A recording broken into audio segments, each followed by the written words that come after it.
Welcome back to the final part of this ECC lecture. In the topics that will follow, we will never go very deep. Instead, the idea is to give you a taste of how rich and interesting topics you can see in ECC research. Let's imagine that you want to implement an ECC crypto system in the real world. Words of caution, never try this yourself. Not even for quasi-serious purposes. You will fail badly. But let's say that you are trying this just for education purposes. Many choices will await you. You have to decide which elliptic curve you will use. How will you perform the scalar multiplication? Which formulas will you use for addition? How will you represent your points? Which finite field arithmetic you will use? What RNG you will rely upon? Which security validations will you perform? And so on and so on. As for the RNG, you probably know that history shows us many examples of real-world systems that got their randomness wrong. One notable example was the Sony PlayStation incident, where the lack of randomization allowed you to forge ECDSA signatures, thus completely breaking the security. But even if you try very hard, chances are that you will still get some of these choices wrong. Let's discuss some specific attacks against ECC implementations. There is the small subgroup attack. It targets curves that have points of low order, and it iteratively tries to guess information about the secret key. If you do not use curves of prime order for some reason, you can still mitigate the attack by checking that the points that you work with lie in the correct subgroup. The attack is not that strong by itself, but sometimes it can be combined with other attacks. For example, we have the twist attack that allows the attacker to compute on the quadratic twist instead of the original curve. You should try to use a curve with a secure quadratic twist, but in any case, it's definitely important to verify that the points you work with actually lie on the correct curve. If you don't do that, you can also open yourself up to the invalid curve attack. Basically, it allows the attacker to compute on another curve, which differs from your curve only in the Weierstrass B coefficient. This can work because the textbook addition formula that we derived earlier does not actually depend on B.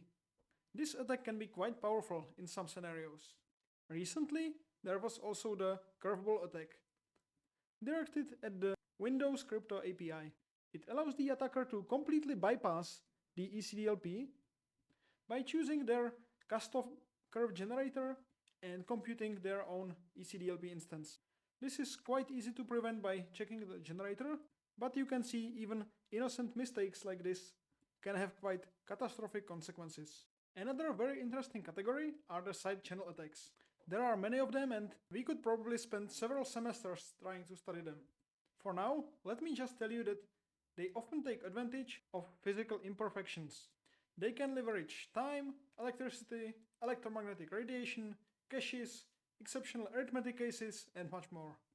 As an example, let me mention the Minerva attack that we discovered 2 years ago in our lab, and that had quite a big real-world impact.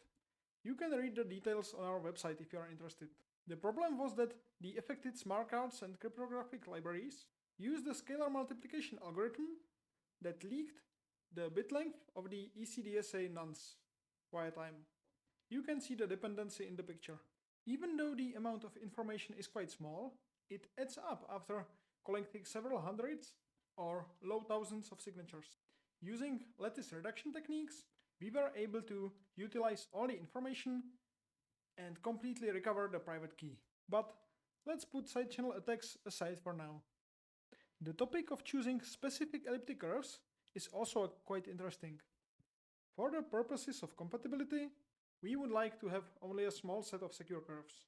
These can be standardized by different organizations, but it's not always clear how exactly do they choose the curve.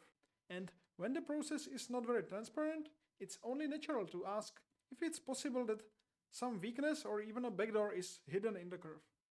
Let's take the curve P256 as an example.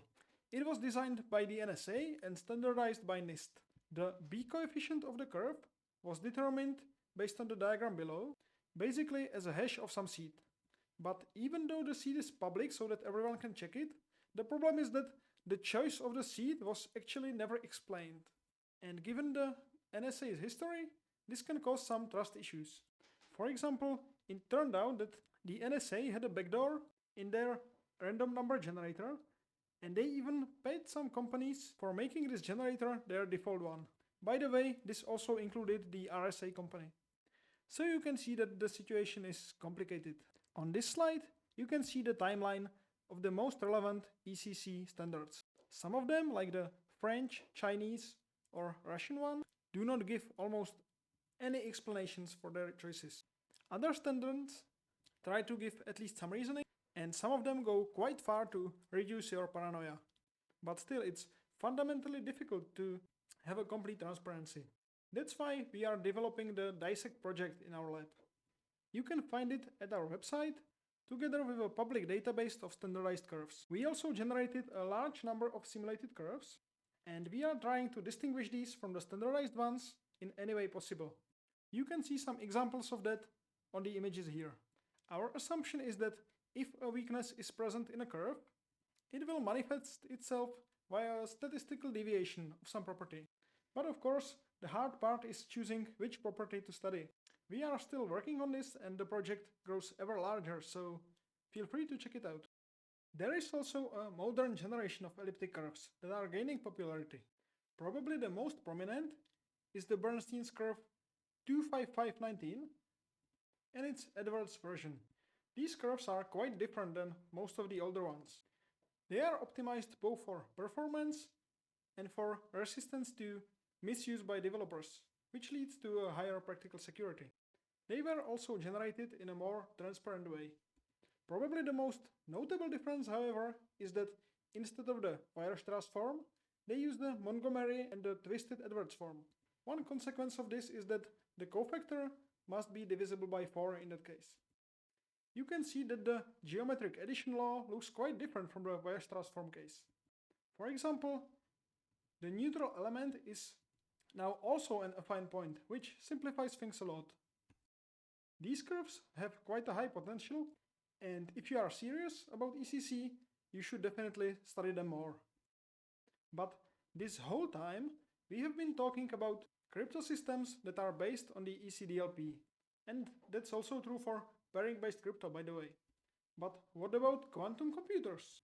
If a large one is ever constructed, will it not completely destroy ECC? The short answer is yes.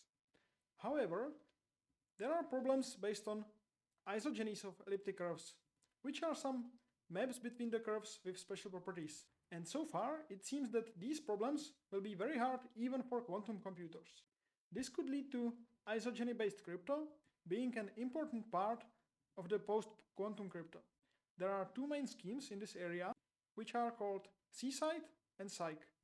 They are both very interesting, but if you want to study them more closely, you should definitely sharpen up your math skills because you are in for quite a ride. And with that, I would like to conclude this lecture. So, what are the main takeaways? You should remember that ECC is a powerful way to convert nice algebra and number theory and also geometry into strong cryptography. On the other hand, there is a lot of complexity, which can lead to many problems in ECC practical implementations. So I would advise you to be quite conservative in this regard. And finally, be very careful who you trust. I hope you enjoyed this lecture, and I hope it will motivate you to study this fascinating area further. But wait, that's not all. I've also prepared a small bonus for you. If you haven't been avoiding the social media, chances are that you encountered challenges like this. Fruit equation. 95% of people cannot solve this. Actually, I would argue that the percentage is underestimated in this case because the whole equation is just an elliptic curve in disguise. So, let me give you a moment to try to solve the challenge. I mean, it cannot be that hard, right? The coefficients are very small. But actually, I'm not sure you have enough time for that because the smallest solution is considerably larger. You can view this as the ultimate example of the complexity that is hidden inside elliptic curves. Thank you and good luck in the rest of the course.